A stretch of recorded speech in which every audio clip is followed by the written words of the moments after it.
Welcome to This Explainer. Today, we're tearing down the glamorous Hollywood myth of Jordan Belfort to reveal his stark financial reality. You know, we've all seen the Leonardo DiCaprio movie, the massive yachts, the wild parties, literally just sheer excess.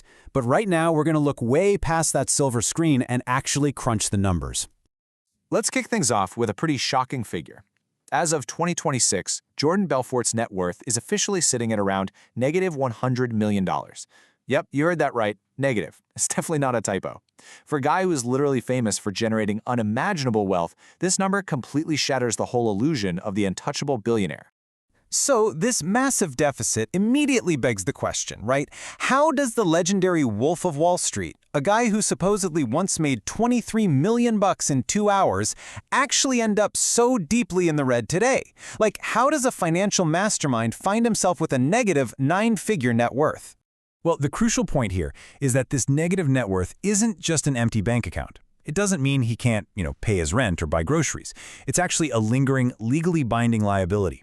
It represents the roughly $100 million he still owes to the 1,513 ordinary people he defrauded back in the 90s. It's basically this massive dark cloud sitting directly over his finances. Section 1. Anatomy of the Scam. Let's look at how he did it. The entire fraud relied on a dead simple 3-step pump and dump scheme. First, Belfort's firm quietly buys up super cheap, unregulated penny stocks. Second, they unleash an absolute army of aggressive brokers to cold call unsuspecting investors, just wildly hyping up these worthless shares to drive the price through the roof. And finally, step 3, they dump the shares right at the peak. They pocket massive profits, the stock crashes, and the investors, they lose absolutely everything. And here's the playbook for how they fueled that machine. Stratton Oakmont paid its brokers an insane 50% commission on those penny stocks.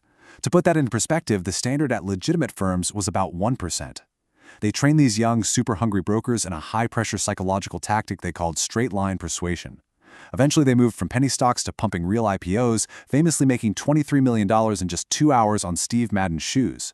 And to hide all this illicit wealth, they literally smuggled cash offshore to Swiss bank accounts using European passports. Crazy, right? Section 2. The real human cost. Now, it's really fascinating to look at who he actually targeted. Belfort always claimed he only went after wealthy, fat cats who could afford to take a financial hit. But actually, scratch that. The reality is investigators and journalists found his brokers relentlessly pressured ordinary working people. We're talking small business owners, retirees, architects, and dentists.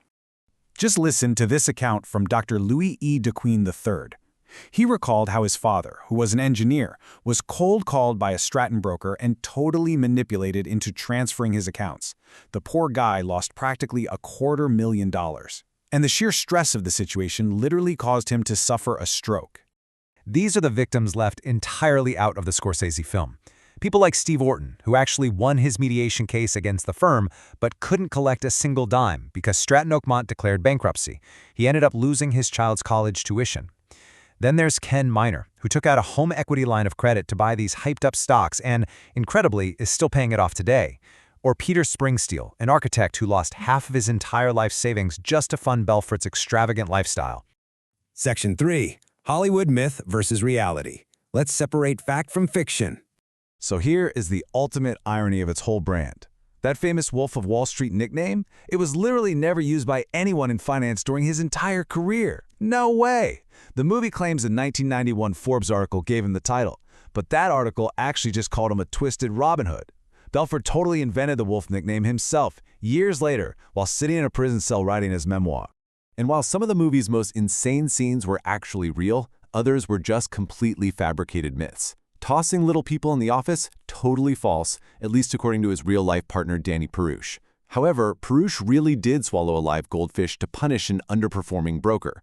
Also, Belfort's yacht really did sink in the Mediterranean during a massive storm because he insisted on sailing it while he was high. And tragically, he really did crash his car into a stone pillar while high on Quaaludes, with his unbuckled 3-year-old daughter right there in the front seat. Now, for running a massive fraud operation and ruining thousands of lives, his punishment was shockingly light. He served a mere 22 months in a minimum security country club federal prison. Basically, he spent his days playing tennis and sharing a cell with comedian Tommy Chong from Cheech and Chong. In fact, it was actually Tommy Chong who found Belfort's stories so wildly entertaining that he encouraged him to write the book that would eventually make him famous all over again. Section 4. Belfort's finances today. Just look at the massive discrepancy here between what he makes and what he pays back. In 2011, he raked in over $1 million just from selling his film rights, but paid a measly $21,000 in restitution. In 2012, the U.S. government literally had to step in and force the film company to pay them directly. And between 2013 and 2015, federal prosecutors alleged he earned roughly $9 million in speaking fees while paying absolutely zero toward his debt to his victims. To put that into perspective, out of the roughly $110 million he was ordered to repay, to date, he has only paid back about $13 to $14 million. And here's the kicker, guys. The vast majority of that came from the government seizing and selling his physical assets, like his massive Long Island mansion, right after his sentencing. So that leaves nearly $100 million completely unpaid, just sitting there as that massive negative net worth we talked about at the start of the explainer. Section 5. Selling the dream today. Today, Belfort profits incredibly handsomely from the exact same persuasion tactics he used back at Stratton Oakmont. He travels the world as this motivational speaker, charging anywhere from $30,000 to $100,000 per gig. He sells his straight-line persuasion courses online for about $500 a pop. In 2022, he even hosted a highly exclusive private crypto workshop at his Miami property, and he charged attendees one whole Bitcoin, which was worth about $40,000 at the time, just to get in the door. Interestingly, he publicly claims he takes zero royalties from his books and the movie. He basically uses them as giant free advertisements to funnel people straight into his lucrative speaking and coaching businesses. So you might be wondering, how on earth does he get away with keeping so much of this new wealth? Well, a major loophole opened up in 2013 when the courts restructured his restitution agreement. Instead of demanding 50% of his income, he now only has to pay a minimum of $10,000 a month for life. While $10,000 a month sounds like a lot to us, it barely even puts a dent in his massive six-figure corporate speaking income. It allows him to live an incredibly comfortable lifestyle while his victims are literally still waiting to be made whole. We've seen the math. We know it was a devastating scam that ruined ordinary lives, and we know the whole wolf persona was totally fabricated. Yet major corporations still hire him, regular people still buy his courses, and audiences still cheer for him. So what does this all mean? Why, as a society, are we so utterly fascinated by the illusion of success that we're still willing to buy whatever Jordan Belfort is selling? It's a fascinating and, honestly, slightly terrifying look into human nature. Thanks for joining me on this explainer, and definitely keep questioning the narrative.